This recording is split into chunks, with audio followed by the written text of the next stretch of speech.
இன்றைக்கி நம்ம செய்ய போகிறது பார்த்திங்கன்னா கருவேப்பிலை லட்டு. இதுக்கு நம்மளுக்கு என்னென்னலாம் தேவையானதுன்னு ஃபஸ்ட் பார்த்துக்கலாம். இதெல்லாம் நம்மளுக்கு தேவையான பொருட்கள். ஃபஸ்ட் கருவேப்பிலையை நல்லா தண்ணியில் கழுவிட்டு வெயிலில் காய போடுறதோ இல்லை ஃபேன் கடியிலையோ காய போட்டுக்கோங்க கொஞ்ச நேரம். அதுக்கப்புறம் வடைச்சட்டியில் வெறும் வடைச்சட்டியில் போட்டு கொஞ்ச நேரத்துக்கு வறுத்துட்டே இருக்கணும் லோ ஃப்ளேம்லேயே கொஞ்சம் நேரம் வறுத்ததுக்கப்புறம் நம்ம கையில் எடுத்து பார்க்கும்போது நல்லா மொறுன்னு உடையிற மாதிரி இருக்கணும்.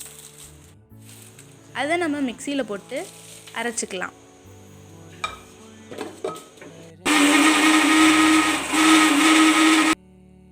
அரைச்சி இதோ இந்த மாதிரி பொடியாக இருக்கணும். இதை ஒரு பவுலில் ட்ரான்ஸ்ஃபர் பண்ணிக்கலாம்.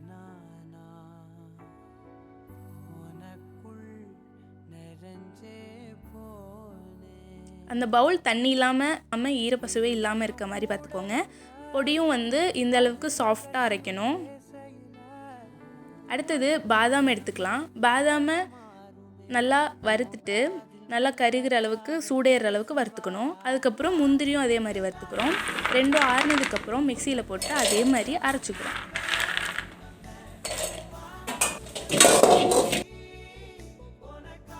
இதுவும் சாஃப்டாக அரைக்கணும். நான் கொஞ்சம் தருன்னு அரைச்சிருக்கேன்.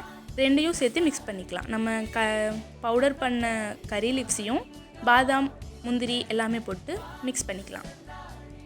அப்புறம் டேட்ஸ் எல்லாம் கொட்டை தனியாக டேட்ஸ் தனியாக பிரித்து எடுத்துக்கிறோம். பிரித்து எடுத்த டேட்ஸை ஒரு வடைச்சட்டியில் நெய் கொஞ்சமாக ஊற்றி நம்ம பிரித்து எடுத்திருந்த டேட்ஸ், நான் black dates and normal dates ரெண்டுமே எடுத்திருக்கேன். ரெண்டையும் பாதி அளவு சம அளவு எடுத்திருக்கேன். ரெண்டையும் நல்லா கொஞ்ச நேரம் சூட்டில் இது பண்ணிக்கணும்.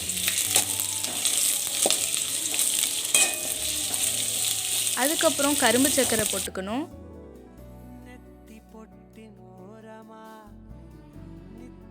போட்டு நல்லா கிளறிக்கலாம்.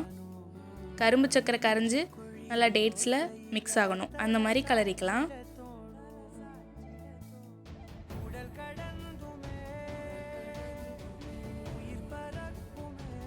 அதுக்கப்புறம் நம்ம பண்ணி வச்சுருக்க கறி லீஃப் பவுடர் கூட நம்ம பண்ணி வச்சுருக்க டேட்ஸ் இதையும் மிக்ஸ் பண்ணிக்கலாம்.